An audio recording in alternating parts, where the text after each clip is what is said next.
In June 1940, a serious faction within the British government urged making peace with Germany. In September 1940, the RAF was within a whisker of defeat, leaving Britain open to invasion. In October 1941, Russia teetered on the brink of collapse as panic gripped Moscow and German troops stood 40 miles away. Had history taken slightly different turns at any of these junctures, Hitler could well have achieved his dream of total conquest of Europe. What would have happened then? In a slim but fascinating book titled Visions of Victory, historian Gerhard L. Weinberg, author of The Magisterial A World at Arms, widely considered the finest study of World War II yet written, followed a trail of intriguing hints left by the major heads of state about the post-war world each envisioned. It was Franklin D. Roosevelt's vision that most nearly matched the post-1945 world order that actually materialized. But unsurprisingly, the most chilling vision was Hitler's. In his mind, the sequel to a victorious World War II would have been World War III, followed by World War IV, and so on, until Germany had conquered the entire globe. The initial victory in Europe would have been followed by the direct annexation of countries Hitler deemed suitably Nordic: Denmark, Norway, Sweden and Finland, as well as the German-speaking region of Switzerland. The brutal general government of Poland would have extended into the former Soviet Union as far as 70 degrees east longitude, a bit more than half of the entire Russian Empire, and the entire region converted into a vast pool of expendable slave labor. Japan would temporarily receive the rest of the Soviet Union. Mussolini would be permitted to acquire lands approximating those of the Roman Empire, except that Hitler intended to retain control of France and Great Britain as well as Ireland, and convert Spain and Portugal into satellite states. In sub-Saharan Africa, he expected to restore the colonies Germany had lost after the First World War and seize the rest from defeated European powers. Since the Afrikaners were implacable racists much after Hitler's own heart, he anticipated a pro-Nazi South Africa. It goes without saying that the Nazis intended to eradicate the Jews and other subhumans in every region they controlled. But they also intended to eliminate Christianity and to adopt a state policy of polygamy, so that the male survivors of wars expected to kill 4 million German soldiers would be able to impregnate enough German women to forestall a drop in population. Hitler plainly saw his principal allies, Italy and Japan, as partners of convenience. As a fascist state, Italy might be permitted its new empire on a permanent basis, but Japan, after doing the dirty work of conquering China, the eastern half of the Soviet Union, Southeast Asia, Australasia, and the Central Pacific, would eventually be conquered in turn, though only after the destruction of the United States, the last great power free of Axis control.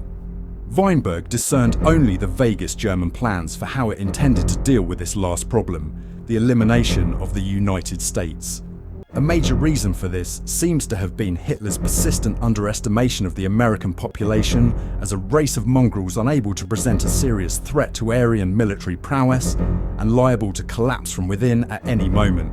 As late as the autumn of 1944, Hitler continued to see the British as his most dangerous adversary in the West, notwithstanding the fact that by then the United States was contributing not only the most manpower in the European theatre of operations, but also the most tanks, aircraft and artillery. Indeed, by that point, American military aid was propping up the war efforts of every nation fighting the Axis powers. Hitler's blindness on this subject underscored not only the extent to which racism dominated his worldview, but also his monumental ignorance. Hitler's original strategy for Europe wisely called for completing the conquest of Western Europe before turning on the Soviet Union, which maintained its non-aggression pact with Germany right up to the moment of the Nazi invasion in June 1941. Had all gone according to plan, the undivided might of the German army would have fallen on Russia, and Hitler's vision of a Europe under German domination from Ireland to the Urals might well have been realised. But Hitler's overall grand strategy, to seize the rest of the world on the installment plan, would have then encountered a problem that Hitler seems never to have considered. Hitler assumed that the Japanese would obligingly remain at war with China and the United States until he could gobble up his erstwhile allies. Yet Imperial Japan clearly understood that its partnership with Nazi Germany was temporary, especially given the virulent racism on which Nazism rested. Hitler might call the Japanese honorary Aryans, but the phrase itself reveals the ideological awkwardness of the alliance. And history is replete with reversals of alliance in the face of new circumstances. The Austro-Prussian Brüderkrieg of 1866 gave way to the dual alliance between Germany and Austria-Hungary in 1879.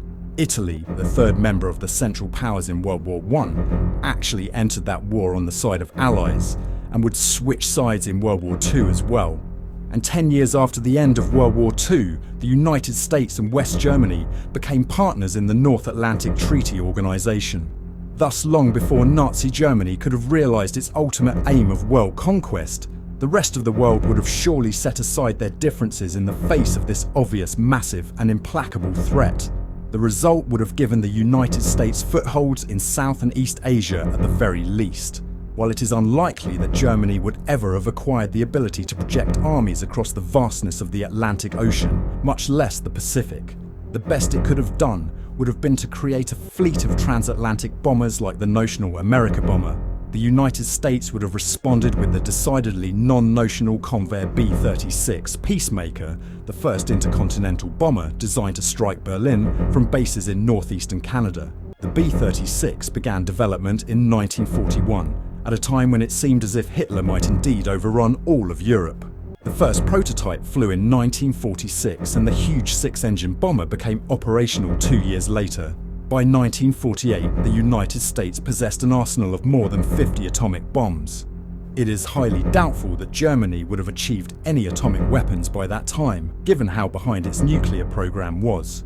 The mongrel race would then have extinguished Hitler's master race beneath dozens of mushroom-shaped clouds.